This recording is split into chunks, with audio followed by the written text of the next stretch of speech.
Hey everyone, Harold Fisher here, anchor and host of the Daily Drum on WHUR, and welcome to yet another edition of HUR at Home on WHUR.com and all of our social media platforms. Tonight we're talking to Alexsis Rodgers. She's a civic leader and former president of the Virginia Young Democrats. She's in Richmond, Virginia, where the public conversation about police, racial justice, and the disposition of historic racist symbols is louder than ever. Alexsis, thank you so much for joining this conversation and talking to us tonight. Grateful to be here with you. And I hope you're staying safe. Yes, thankfully, and very grateful for that. Absolutely. You are also a candidate for mayor of Richmond. You are 28 years old. You have been an activist. Talk to me a little bit about where Richmond is right now. It has seen, it really has been a microcosm, if I will, of the racial unrest that's been going on around the nation. Yeah, Richmond is really hurting right now. I mean, we are at a crisis moment where, coronavirus is still disproportionately impacting Black and brown Richmonders. We've got civil rights unrest because of the violence that we've seen against Black people, not just in Richmond, but across the country. And then certainly we're in the middle of an economic crisis with so many people out of work and still reeling from the impact of the public health crisis. So, we've got a lot of work to do to bring our community together and to heal. But we'll never be able to do that if we're not addressing the real issues of our time, which means being honest about the fact that there's a system of police violence in this country and in Richmond. There's a lack of accountability when it comes to that same system. And we can have so many more opportunities to grow and to keep ourselves safe by reinvesting in resources in our community, like public education, healthcare. But it really starts from a foundation of listening and bringing the community together. We hear a lot about that reinvestment in the community. That little paragraph that you just shared. I mean, you could take that, from Richmond, and you can apply it to just about any city, in America. But beyond that, from your perspective, particularly someone who is kind of a boots on the ground person, a millennial, a community activist, how do you take that activism and manage a city? Let's say you were to win. Absolutely. I mean, I've been working as my entire career to bring people together for progressive change, whether that's at Planned Parenthood, making sure that we can expand access to healthcare, or right now fighting for nannies and cleaners and home care workers to get wage protections and other labor rights. And so for me, when I'm elected mayor, I want to make sure that those communities that have so often been left behind are right at the center and right at the decision-making tables along with us. For too long in Richmond and governments across the country, we've seen leaders who have left those folks out, who have started with the wealthiest among us and the most powerful influencers in our city and come up with policy positions and initiatives that center those interests. And I certainly understand why we want to have working relationships with every single person that's in our community, but we've got to make sure that we're putting the people first. And that's the kind of governor that I'll be. That's the kind of governing I'll do as mayor. Let's talk about the most recent issue that is happening right now. You had a police chief who resigned, and then you had a white police chief, and then you had another one who was appointed. He left after less than 2 weeks. Yep. How do you manage something like that when some of the other great elected minds in this country, no matter what their parties or affiliations happen to be, can't seem to figure out this issue with police? What makes you different? So we have a couple issues here. Number one, the community has been calling out for concrete policy changes when it comes to our policing for years.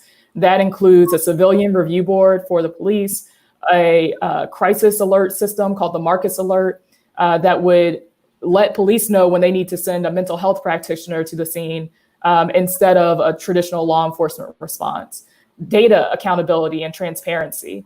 And so for years, activists have been calling for this. And at this moment, and up until the last few days, the mayor has been resistant to meet with those folks, to have intentional conversations about how we can improve.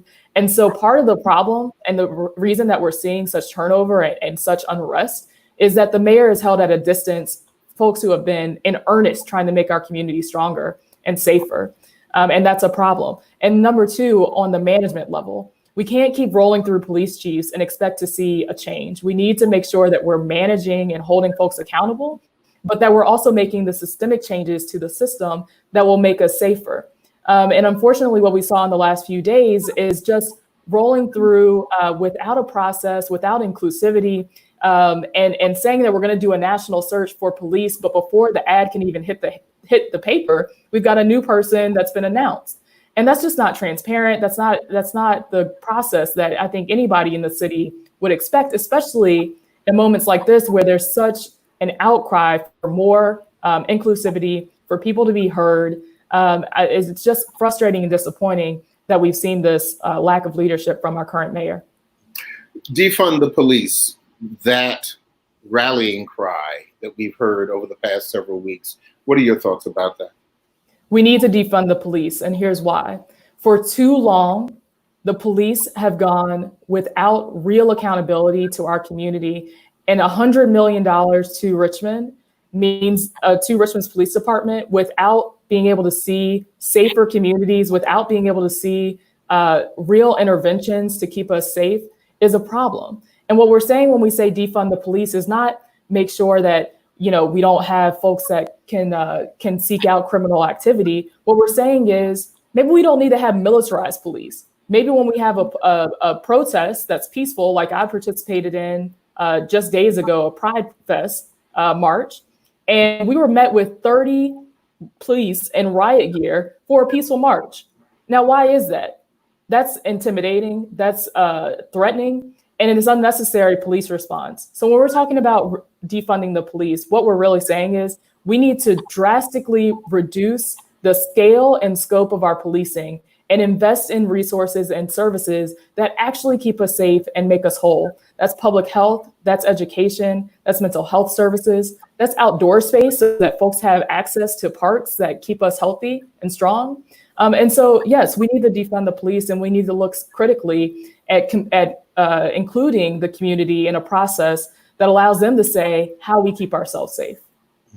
Let's talk a little bit about the protests that we have seen, the Black Lives Matter protests, the protests to remove Confederate statues. The irony, of course, not lost on any of us, that Richmond was the capital of the Confederacy during the antebellum South.